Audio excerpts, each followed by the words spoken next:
All right, let's talk about ADUs, accessory dwelling units, as an aging-in-place solution for Silicon Valley families.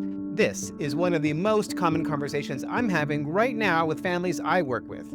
The adult child calls me up and says something like, "Seb, we're thinking about building an ADU in our backyard so my mom can move in. Does that actually make sense?"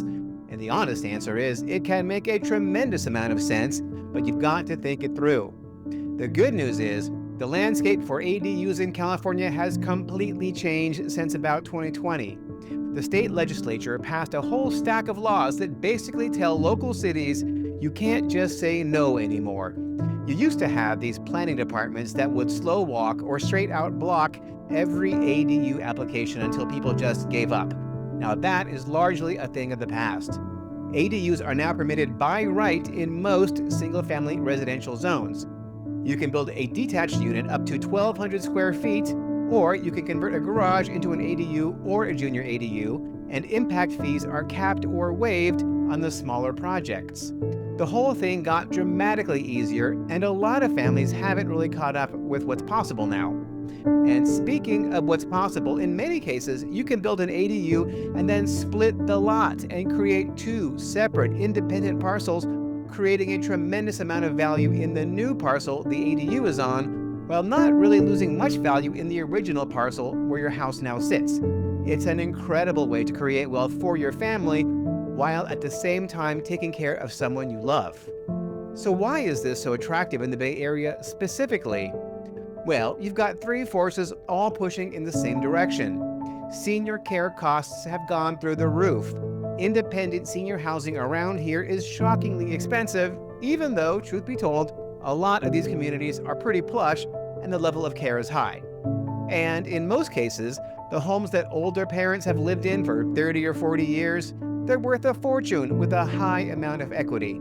So the math, in a lot of cases, starts to look pretty compelling for building that ADU in the backyard, especially when you consider the possibility of doing that lot split down the road, or even creating a mini condo project if you're in a city that supports AB 1033, look it up, like San Jose, for example. Now here's the strategy that I see working most often. Mom and or dad sell the long-held home, which in Silicon Valley might be worth $1.5 to $2.5, $3 million or more. After the capital gains tax and after the primary residence exclusion, they net a substantial amount. And if one of your parents who owned it had passed away, their basis will have been stepped up, meaning the amount of capital gains tax you'd have to pay could be zero or close to it, which could be a tax savings of hundreds of thousands of dollars. Regardless, in most cases, there's plenty of cash coming out of the sale of your parents' home. You could take a chunk of that, probably somewhere between $300,000 and $500,000, and you build a quality ADU on the adult child's property. The rest goes into the bank, or perhaps an annuity of some sort, to fund living expenses and future care. The parent gets to live on their child's property, close to the grandkids, with their own front door and lock, and their own private space. The adult child's property gets an asset that adds at least a couple $100,000 in value, and perhaps more in some situations. And a lot more if you do an SB 9 lot split or a 1033 condo project. Everybody comes out better at the end of the day. But I mean, here's the part that's harder. The physical structure is actually the easy piece, although it won't seem very easy at the time. The hard piece is family dynamics. And this is where I see ADU arrangements either thrive or fall apart before anything gets going. The ones that work have real, explicit conversations before anyone moves in. You know, there'll be a separate entrance and a separate outdoor space. Does the adult child knock before walking into the ADU? Does the parent knock before coming over to the main house? What does help actually look like when mom needs more support? Who pays for what? What happens if mom develops dementia and needs more care than proximity alone can provide? And what about the other siblings? Many will feel entitled to a chunk of that equity in the family home as their rightful inheritance, so how do you handle that? These feel like uncomfortable conversations to have when everyone's excited about the idea of putting mom and or dad into a safe nearby home of their own. But you want to talk it out before pulling the trigger on anything, because these conversations get so much harder to have later after the longtime family home's been sold, somebody's already living in your backyard, and the dynamics have gotten complicated. And look, an ADU isn't always the right answer.